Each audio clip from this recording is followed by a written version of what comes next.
하나님의 말씀은 요엘서 2장 31절과 32절 두 절의 말씀을 함께 보도록 하겠습니다. 요엘서 2장 31절과 32절 말씀입니다.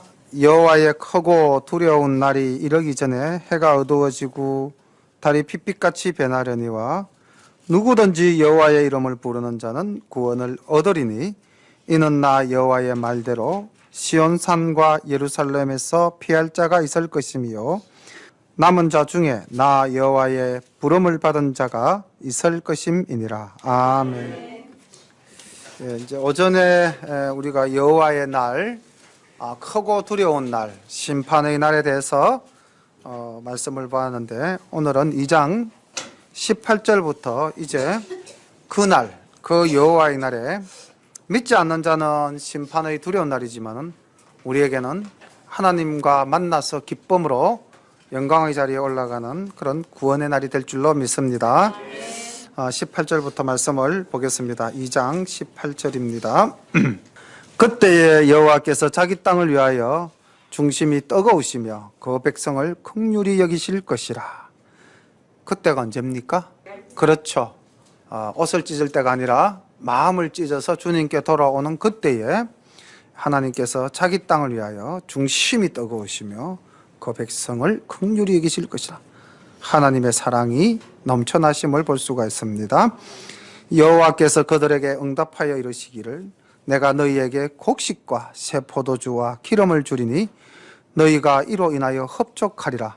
내가 다시는 너희로 열국 중에서 욕을 당하지 않게 할 것이며 내가 북편 군대를 너희에게서 멀리 떠나게 하여 메마르고 적막한 땅으로 쫓아내리니 그 전구는 동해로 그 후구는 서해로 들어갈 것이라. 상한 냄새가 일어나고 악취가 오르리니 이는 큰 일을 행하였음이니라 하시리라. 땅이여 두려워 말고 기뻐하며 즐거워할지어다. 여호와께서 큰 일을 행하셨음이로다. 덜짐승들아 두려워 말지어다. 들에 풀이 싹이 나며 나무가 열매를 맺으며 무화과 나무와 포도나무가 다 힘을 내는도다. 시온의 자녀들아 너희는 너희 하나님 여호와로 인하여 기뻐하며 즐거워할지어다.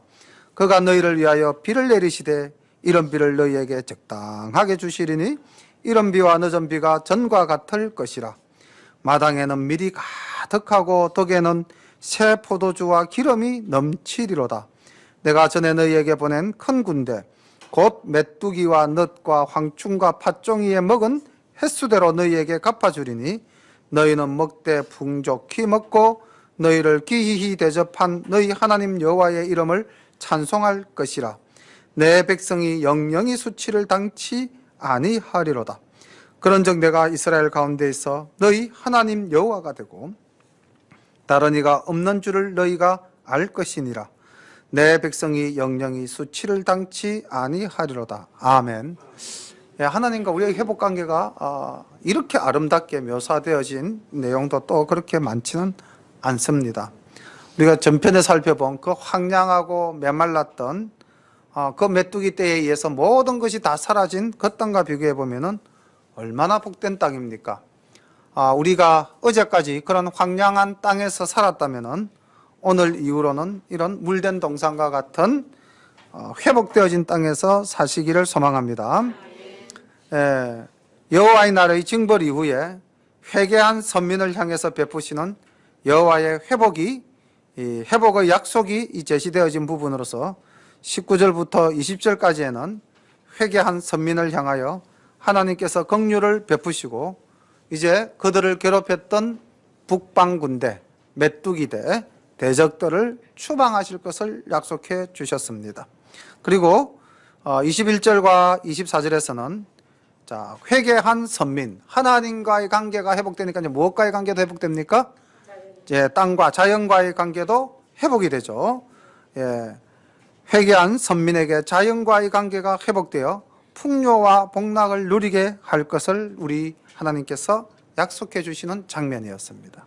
그리고 25절과 27절 사이에서는 회개한 하나님의 백성과 하나님 사이에 관계가 온전히 회복되고 우리에게 이제 영원한 평화가 보장될 것을 우리 하나님께서는 약속해 주십니다. 자, 이스라엘 땅에 실제로 일어났던 이 메뚜기 공격은 우리 하나님의 놀라운 은혜로 말미암아 다 쫓겨났습니다.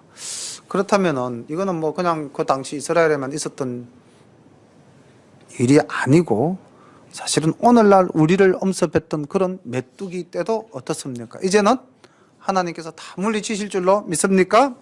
예, 우리를 괴롭히는 모든 마음의 환난과 근심거리들이 다 물러나고 정말로 풍요로운 그러한 삶을 누리는 우리 모든 성도님 되시기를 소망합니다.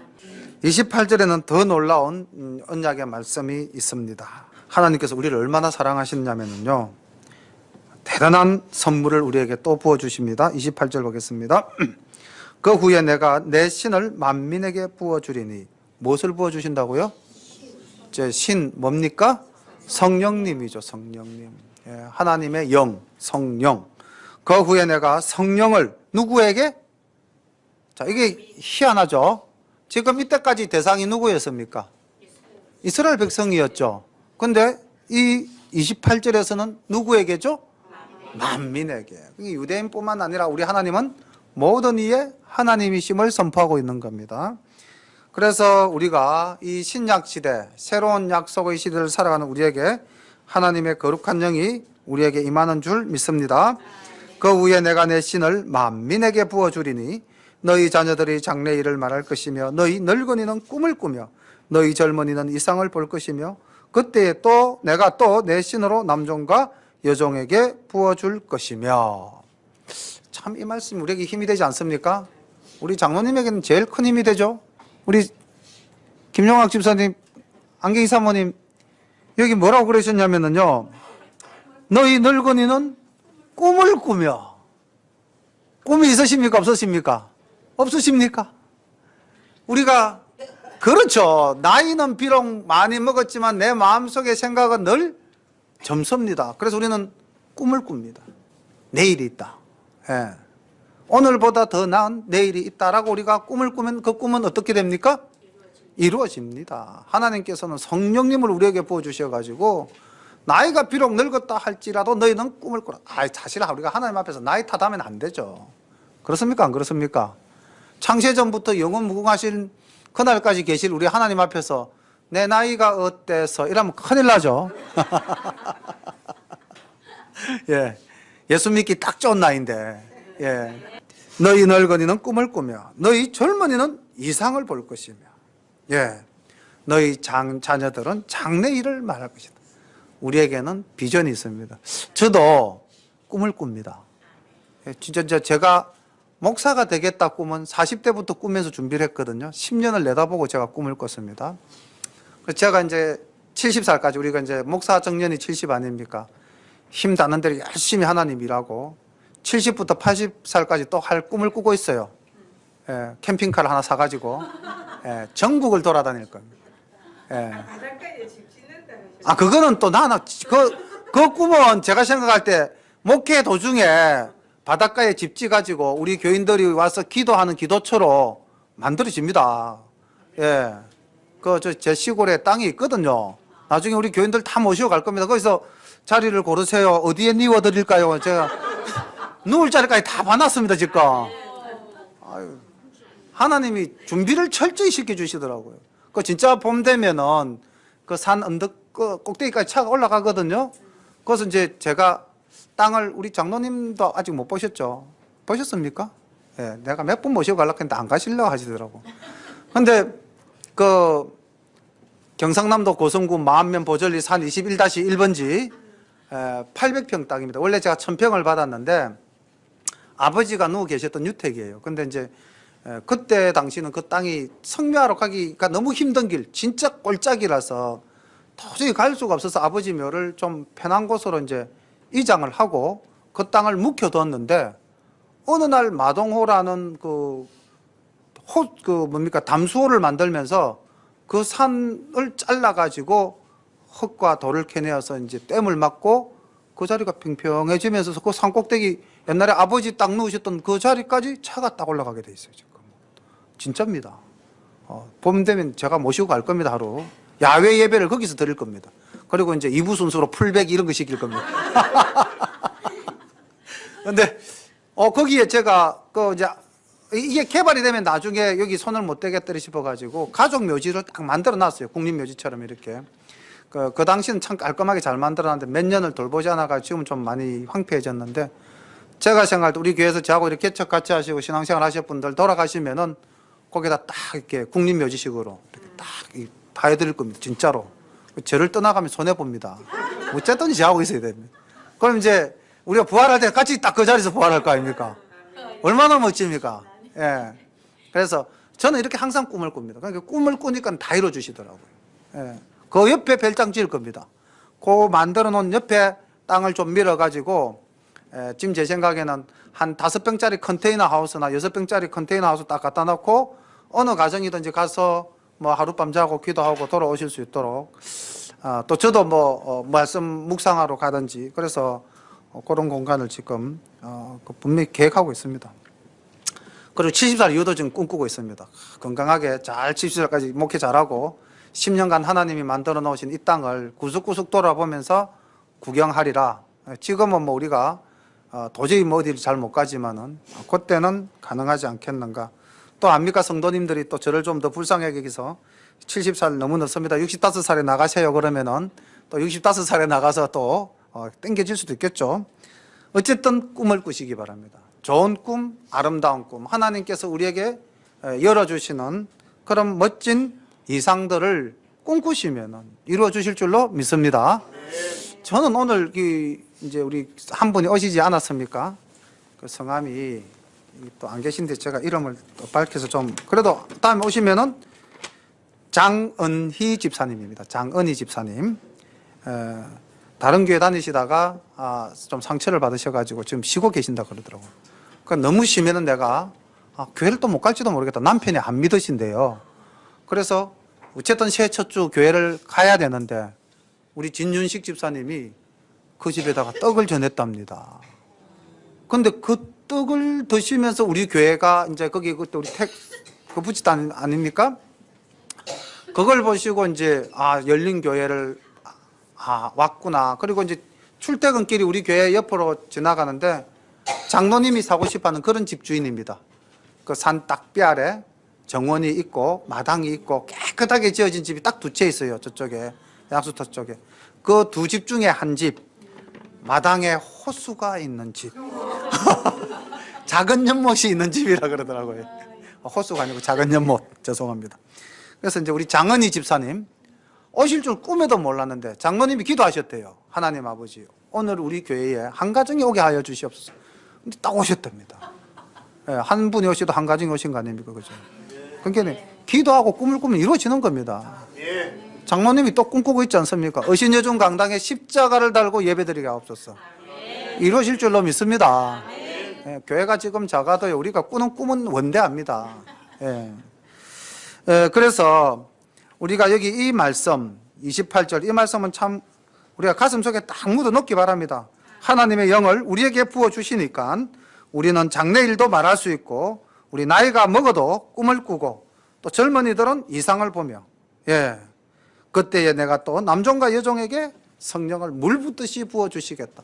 자, 이 약속이 이루어집니까? 안 이루어집니까? 이루어집니다. 이루어집니다. 이 말씀이 사도행전에 그대로 베드로에 의해서 재현되어지며 오순절 성령 강림절이 역사 속에서 실질적으로 이루어지는 것을 볼 수가 있습니다.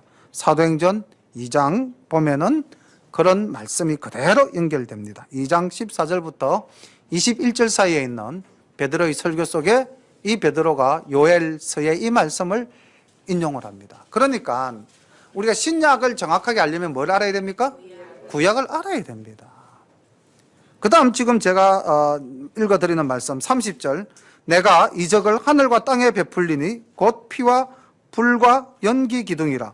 여호와의 크고 두려운 날이 이르기 전에 해가 어두워지고 달이 핏빛같이 변하려니와 누구든지 여호와의 이름을 부르는 자는 구원을 얻으리니 이는 나 여호와의 말대로 시온산과 예루살렘에서 피할 자가 있을 것이며 남은 자 중에 나 여호와의 부름을 받은 자가 있을 것임이니라. 자, 여기 우리 31절 말씀, 요엘이요, 그 당시 메뚜기 떼가 물러가는 그 상황에서 또 하나님의 은총을 받아서 장래 일을 봤는데 언제 일을 보았습니까? 마지막 날. 그렇죠. 마지막 날을 본 겁니다. 지구의 종말이 오는 그날. 어떻게 연결을 시켜볼까요? 요한계시록 6장 12절 한번 펴보실랍니까? 요한계시록 6장 12절 31절 옆에다가 그렇게 적어 놓으시면 됩니다. 요한계시록 6장 12절 딱 적어 놓으시고 요한계시록 6장 12절에 가면은 세례 요한이 우리 주님에 의해서 지구 마지막 날 최종 심판 날 있을 일이 예고되어진 데 자, 여섯째 인을 뗄 때입니다. 6장 12절 내가 보니 여섯째 인을 떼실 때에 큰 지진이 나며 그 다음 구절 줄 긋기 바랍니다. 해가 총담같이 검어지고 온 달이 피같이 되며 자, 이 요한계시록 6장 14절 말씀과 조금 전에 우리가 읽었던 요엘서 2장 31절 말씀이 같습니까? 다릅니까? 똑같죠. 그러니까 요엘은 하나님의 말씀에 감동되어 하나님의 영이 임했었을 때 그 당시 이스라엘의 역사 속에서 하나님이 말씀하시고 심판하시는 것뿐만 아니라 시공을 초월해서 마지막 날에 일어날 일도 보셨다는 거죠. 그리고 32절에 보면 또 놀라운 말씀. 누구든지 여호와의 이름을 부르는 자는 구원을 얻으리라. 그런 지구의 종말이 온다 할지라도 어떻게 하면 하나님을 믿고 하나님을 의지하면 못한다? 구원을 얻는다. 자, 이 말은 베드로도 요엘서의 이 말씀을 인용해서 설교했고요. 바울도 로마서 10장 13절에서 이 요엘서의 말씀을 인용해서 많은 이방인들에게 증거했습니다. 그러니까 제가 어릴 때 성결교단에서 컸는데 성결교단의 교리가 만민구원설이에요. 기본 교리가. 그래서 성결교회에서는 어떻게 이야기를 하냐? 누구든지 주의 이름을 부르면 구원을 얻는다. 성경에 기록되어져 있지 않느냐? 이걸 굉장히 강조를 해요. 근데 이제 우리 장로교에서는 이 말씀이 아니고 어느 말씀을 더 강조를 합니까? 야곱아, 내가 너를 창세 전부터 택하고 지명하였노라. 이 말씀을 또 강조하십니다. 그래서 하나님께서는 너희들을 다 택하셨다. 그래서 택정설을 중시하고 기독교 성결교에서는 만민구원설을 중시합니다. 그러니까 이게 하나님의 진리의 말씀을 나는 이쪽이 더 중요하다라고 생각하고 아니 나는 이쪽이 더 중요하다라고 생각하는 것이 교단과 교단의 차이입니다. 그러니까 다 하나님의 진리 안에 있는 거예요. 그래서 성결교나 감리교나 침례교나 장로교나 다 하나님 말씀을 바탕으로 하는데 이제 각 교단마다 조금 더 중요하게 생각하는 부분들을 강조하다 보니 교단의 차이가 있는 것이지 실질적으로는 하나님 믿는 데는 내가 장로교회 다니다가 성결교회 가도 아무런 문제가 없습니다. 무슨 말씀인지 아시겠습니까? 예, 그런 것들이 이제 교단의 차이라는 것도 이해하시고 이 요엘의 이 2장 32절 말씀은 많은 사람들에게 희망을 주는 구원의 복된 소식입니다. 우리가 하나님을 아버지라고 부르기만 하면은 하나님께서는 우리를 구원해 주시는 분이심을 믿으시기를 바랍니다. 3장 넘어가겠습니다. 이렇게 해서 이제 마지막 날의 모습을 본 요엘이 다시 또 현재로 또 돌아옵니다. 그날 곧 내가 유다와 예루살렘의 사로잡힌 자를 돌아오게 할 그때에 내가 만국을 모아데리고 여호사밧 골짜기에 내려가서 내 백성 곧 내 기업된 이스라엘을 위하여 거기서 그들을 국문하리니 이는 그들이 이스라엘을 열국 중에 헛고 나의 땅을 나누었음이며 또 제비 뽑아 내 백성을 취하고 동남으로 기생을 바꾸며 동료로 술을 바꾸어 마셨음이니라. 이것도 이제 역사적으로 본다면 이건 언제쯤 일어날 일 같습니까? 그렇죠. 바벨론의 포로로 끌려가던 시기나 아니면 아수르에 의해서 이제 북이스라엘이 멸망할 시점이 되겠죠. 그죠? 그때 그러한 일들이 이제 생길 수 있다는 것을 또 요엘은 증거하고 있습니다. 그러나 하나님께서는 이렇게 하나님의 백성들이 흩어지고 찢어지는 것을 그대로 보고 계시느냐? 아니라는 거죠. 하나님께서는 여호사밧 골짜기에서 내 백성 곧 내 기업된 이스라엘을 위해서 거기서 국문하겠다. 이 여호사밧이라는 말은요, 여호와 플러스 사바트 두 개가 합쳐진 합성어입니다. 여호와 사바트, 사바트가 뭔 뜻입니까? 판결하신다, 심판하신다 그런 의미거든요. 그러니까 여호와께서 판결하시는 골짜기 이렇게 됩니다. 물론 뭐 이스라엘 왕 이름 중에서 여호사밧 왕이 있었다라고 되어 있어서 이게 여호사밧 사람의 이름을 생각하지 마시고 여호와께서 판결하시는 골짜기, 그러니까 여호와께서 심판하시는 그 골짜기에서 하나님의 백성을 괴롭힌 자, 하나님의 백성을 팔아서 딴 데로 넘겼던 그런 자들을 하나님께서는 이스라엘을 위하여, 이렇게 되어 있죠. 이스라엘 내 백성, 내 기업된 이스라엘을 위하여. 이 말씀이 얼마나 힘이 되십니까? 위하여. 누구를 위하여? 오늘날 우리의 삶 속에 적용한다면 누구를 위하여? 우리를 위하여. 나를 위하여. 하나님께서 악한 자를 어떻게 하신다? 심판하신다는 겁니다. 그러니까 내가 좀 억울한 일을 당하죠. 여기 분명히 보니까 뭐 팔려서 끌려가고 당하지 않습니까? 그렇지만은 그 원수를 내가 갚습니까? 아니면 하나님이 갚아주십니까? 하나님이 갚아주시죠. 그렇지 않습니까? 하나님이 내 백성, 내 기업된 이스라엘을 위하여 거기서 그들을 국문하시겠다고 분명히 말씀하셨거든요. 지난번에도 한번 말씀드렸지만은요, 우리는 우리의 원수를 친히 갚을 생각하지 마십시오. 저 사람이 나한테 딱 그래서 두고 보자, 딱 이렇게 째려볼 필요가 없다는 겁니다. 왜요? 하나님이 갚아주신다는 거죠. 로마서 12장 19절 보면 그렇게 기록되어 있지 않습니까? 내 사랑하는 자들아, 너희가 친히 원수를 갚지 말고 하나님의 진노하심에 맡기라. 기록되어서 내 원수 갚는 것이 내게 있으니 내가 갚으리라. 주께서 말씀하시니라. 예, 우리는 누구만 믿으면 됩니까? 아버지만 믿으면 됩니다. 그럼 아버지가 다 해결해 주시는 거죠. 여기 우리 준이, 준아, 준서 있는데 힘들면 내가 해결해야 됩니까? 아빠한테 맡기면 됩니까? 내가 해결하기 어려운 문제를 만났다. 아빠한테 맡기면 되죠? 예. 대답을 퍼뜩 돌렸습니다. 내가 하면 돼요 할까 하다가 이 분위기가 심상치 않거든. 준이야 맞지? 그렇지. 준아가. 준이는 저기 있었네. 미안하다 준아야. 맞지? 예. 금방 뭐 우리 준아가 머리가 얼마나 좋은지 나중에 목사님 되면 진짜 설교 잘할 거예요. 맞지? 목사님 안 될 거가 이제. 그래서 왜 꿈이 바뀌었어? 이거, 예. 우리 준서, 준이, 준하는 힘들고 어려운 일이 있으면은 내가 안 해도 돼요. 누구한테 맡기면 됩니까? 아빠한테 맡기면 되죠. 그럼 아빠가 해결 다 해줘요. 이 땅에서도 그럴진데, 아닙니까? 우리의 영적인 아버지가 우리 문제 다 해결해 주실 줄로 믿습니다. 5절 보겠습니다. 4절부터 보겠습니다.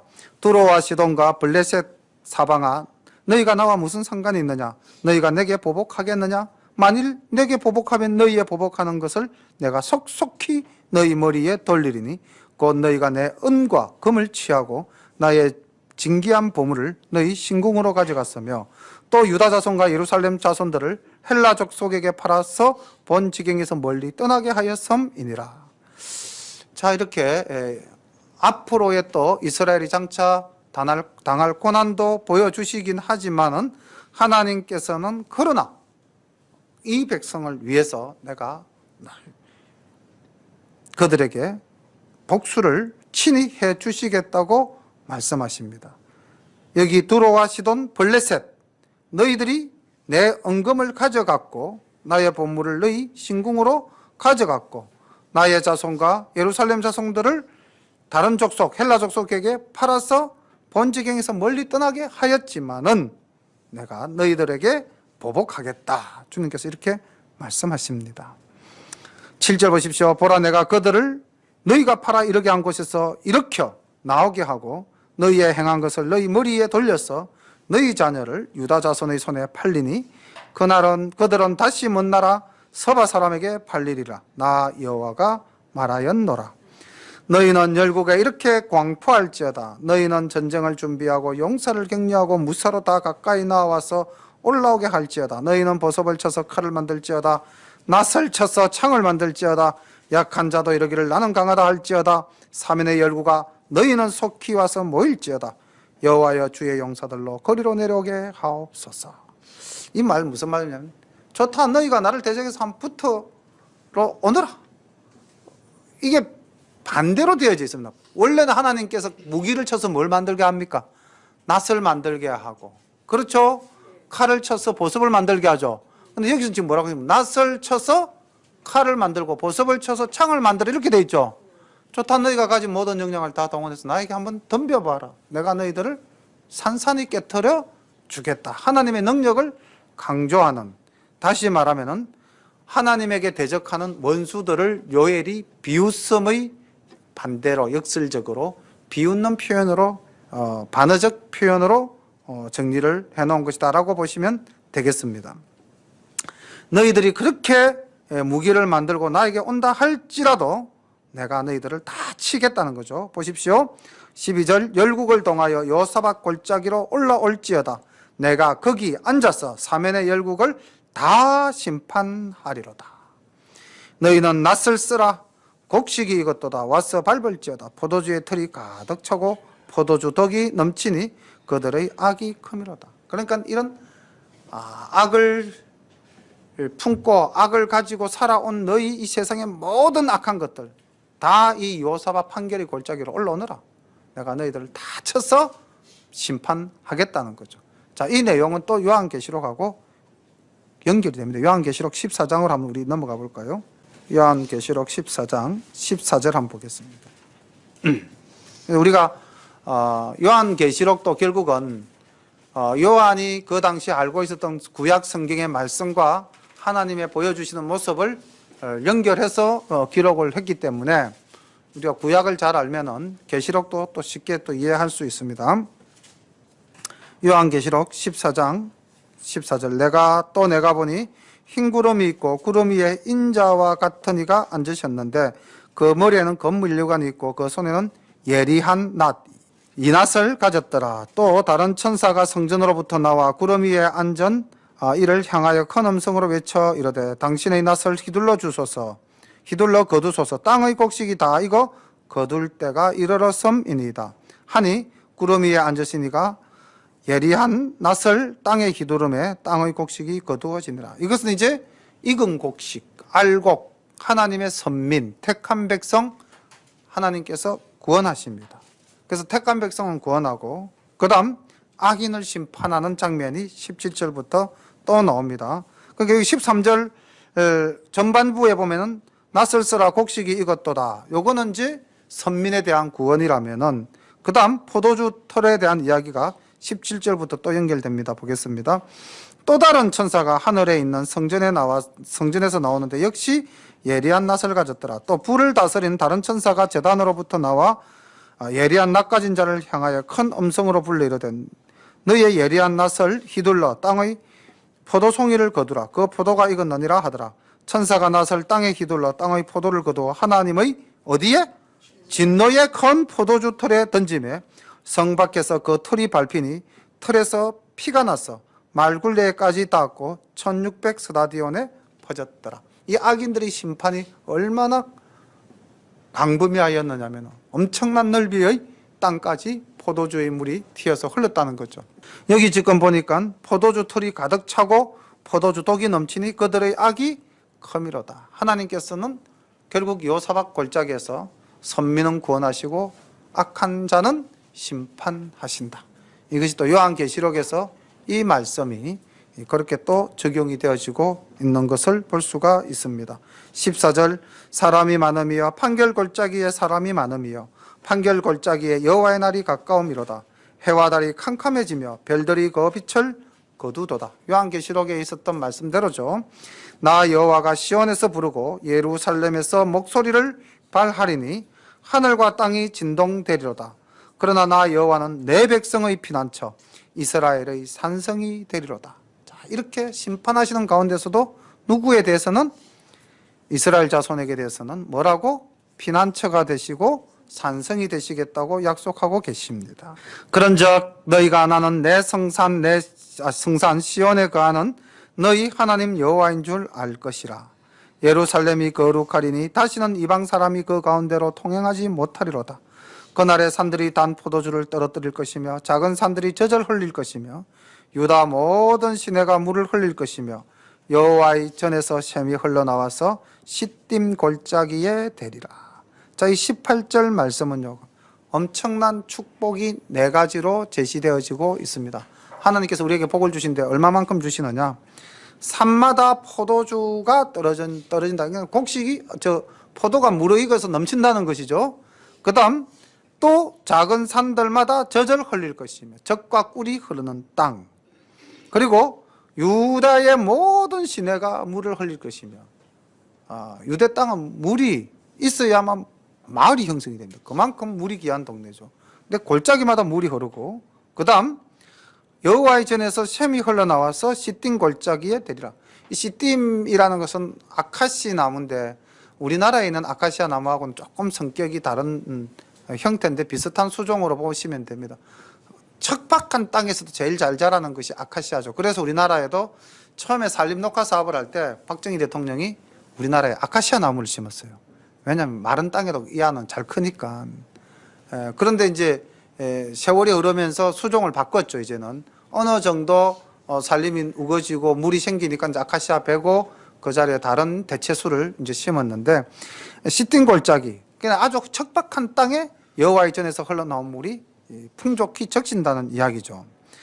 우리 하나님의 선택받은 자들이 누리게 될 은혜의 복과 풍요로움을 이야기하고 있습니다.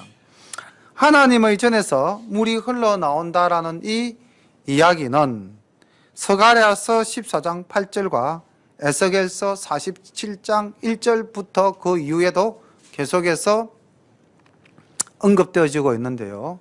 마지막 날에 우리 하나님께서 우리에게 얼만큼 은혜를 베풀어 주시는가에 대한 상징적 표현으로 보시면 되겠습니다. 반대로 19절 그러나 애굽은 황무지가 되겠고 에돔은 황무한 들이 되리니 이는 그들이 유다 자손에게 강포를 행하여 무죄한 피를 그 땅에서 흘렸음이니라. 유다는 영원히 있겠고 예루살렘은 대대로 있으리라. 내가 전에는 그들의 피 흘림 당한 것을 갚아주지 아니하였거니와 이제는 갚아주리니 이는 나 여호와가 시온의 거함이니라. 아멘. 그래서 요엘 선지자는 하나님께서 보여주시는 여러 가지 장면들을 보고 또 마지막 날에 일어날 장면들까지 보고 이 요엘서를 기록했습니다. 그래서 잘 모르고 보면 요엘서가 참 어렵습니다. 이게 무슨 이야기야 이렇게 생각할 수 있는데, 자 다시 한 번 더 정리해 보면 요엘이 살았던 그 시대는 북이스라엘과 남유다가 하나님의 말씀을 떠나서 방탕한 죄를 짓고 있던 시대입니다. 시대적 배경이 그렇게 되어져 있어요. 그때 하나님께서는 남쪽 땅 유다에 요엘이라는 선지자를 보냈는데 그때가 아마 요아스 왕 시절쯤 됩니다. 그리고 그 땅에 무슨 일이 있었다? 역사적으로 메뚜기 떼가 나타나서 온갖 곡식을 다 먹어치운 역사적 사건이 있었다는 겁니다. 그래서 그 일이 있기 전에 요엘이 외쳤어요. 외치고 난 다음 정말 메뚜기 떼들이 와서 황량하게 만들어 버렸습니다. 그리고 이 징조는 너희들이 하나님의 말씀을 떠나면은 메뚜기가 아니라 이제 누가 와서 아시리아와 바벨론이 와서 너희들을 끌고 갈 것이요 너희들을 헛떠서 팔 것이다. 자, 그러면은 너희들이 이제 이 가뭄과 기근과 메뚜기의 이 공습을 통해서 뭐 하라? 회개하라. 회개했습니까? 안 했습니까? 안 했죠. 했으면 얼마나 좋았겠습니까? 했다면 아수르나 바벨론을 들어서 하나님이 이스라엘 치지 않으셨겠죠. 그래서 하나님 말씀에 순종하지 않았기 때문에 그들은 여전히 죄를 범했고 하나님께서는 아수르와 바벨론을 들어서 북이스라엘과 남유다를 치셨습니다. 그렇지만 하나님께서는 또한 사랑의 하나님이시기 때문에 어떻게 하신다? 그들을 구원하신다. 회복시킨다. 이렇게 약속하셨습니다. 어떻게 하면은? 회개하면. 그리고 역사적으로 아수르 사건이 또 있었고요. 메뚜기 사건이 있었고 아수르 바벨론 사건이 있었고 이제 세례요한을 통해서 우리의 마지막 날에 일어날 주님 재림하실 그날에 대한 이야기도 요엘서에서 일부 언급했습니까? 안 했습니까? 언급을 했습니다. 그리고 성령님이 오실 것도 언급했는데 그것도 역사 속에서 오순절 마가의 다락방 사건으로 이루어진 일이잖아요. 그래서 우리가 이 요엘서는 그 당대로부터 언제까지 지구의 종말이 오는 그날까지 요엘 선지자가 본 내용을 기록을 했는데 이것이 뭐 딱 논리 정연하게 탁탁 구분되어서 정리가 되어졌다면 우리가 보기가 참 편하고 이해도 쉬운데 막 섞여 있잖아요. 그래서 우리가 좀 이해하기가 어렵지만은 요지는 분명합니다. 하나님의 말씀에 순종하지 않으면은 하나님과의 관계가 악화되어지고 틀어지면은 우리와 우리 자연과 주변과의 관계도 다 틀어집니다. 하나님과의 관계가 틀어지면은 사람과 사람과의 관계도 틀어집니다. 나를 번민케 하고 나를 괴롭게 하는 사람이 점점 많아집니다. 그리고 내 생업도 잘 안 됩니다. 일도 안 풀립니다. 근데 하나님과 나와의 관계가 회복이 되면은 사람과의 관계도 회복되어지고 내 생업의 문제도 회복이 되어지고 한없는 복을 하나님께서 분명히 부어주시는 분이신 줄로 믿으시기를 바랍니다. 아까 18절 이 말씀 딱 그 기억, 이것도 나중에 곡조를 붙이면은 얼마나 큰 축복의 노래입니까? 산들이 단 포도주를 떨어뜨리며 작은 산들이 젖을 흘리며 모든 시내가 물을 흘리며 여호와의 전에서 생수의 샘물이 흘러나와서 모든 황폐한 골짜기까지 다 적신다. 예, 우리가 이 말씀 붙잡고 풍요로움을 누리는 우리 아름다운 열린 가족 다 되시기를 소망합니다. 예, 여호와의 날이 크고 두려운 날이기도 하지만 또 복의 기쁨이 되는 날이기도 합니다. 믿습니까? 예, 기도드리겠습니다. 사랑의 아버지 하나님, 은혜를 감사합니다.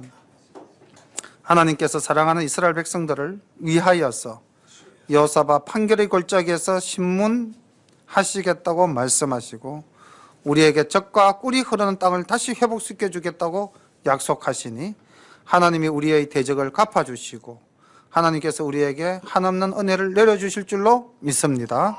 하나님, 마지막 날 주님 오시는 그날까지 우리가 하나님의 뜻에 따르며 하나님의 말씀에 순종하며 하나님 아버지께 충성하는 하나님의 자녀로서 온전한 삶을 살도록 늘 우리의 힘이 되어주시고 우리의 방패가 되어주시기를 바라옵고 원하옵니다.